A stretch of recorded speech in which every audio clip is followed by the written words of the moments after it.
Was schreibst du da über mich? Und über Richard, dem du nicht mal annähernd das Wasser reichen kannst. Und Klaus. Und Paula. Dass ich ohne sie glücklicher wäre. Warum hast du das getan? Weil ich nicht dabei war, als du deine tote Katze abgeholt hast? Du hast meine Familie ruiniert!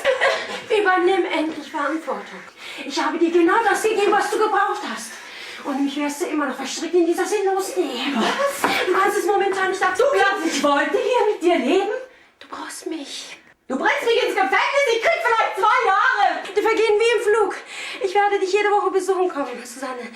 Wir haben noch ein ganzes Leben zusammen vor uns. Du glaubst, es ist eine Liebesaffäre? Eine Beziehung? Hm? Was? Kleine, klebrige Goldstücke und meine Haare in deinem Tagebuch? Hä? Wo hast du die Objekte? Mit irgendeiner Scheißspinze hat mit 10.000 Beinen zusammengezuckt oder was? Weißt du nicht, dass man andere Leute Tagebücher nicht liest?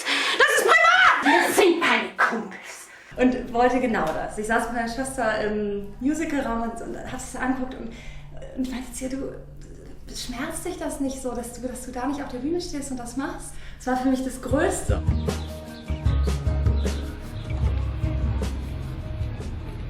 Ich mag auch, wenn man das nicht denkt, komödiantische Rollen sehr. Ich liebe den Klamauk. Ich hätte auch gerne Nackte Kanone gern gemacht. Das darf man wahrscheinlich nicht offen zugeben, aber ich finde Nackte Kanone jeglichen Teil super.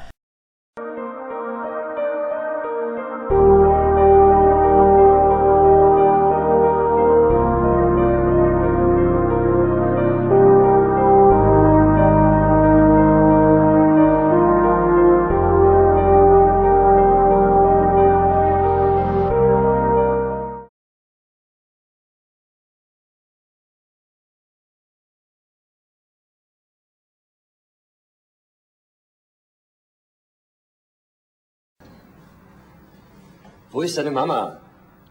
Die hat mich doch zu dir geschickt. Was, die hat dich zu mir geschickt? Wie heißt denn die, deine Mama? Mama. Aha. Mal zu kleiner. Juri. Ja, Juri.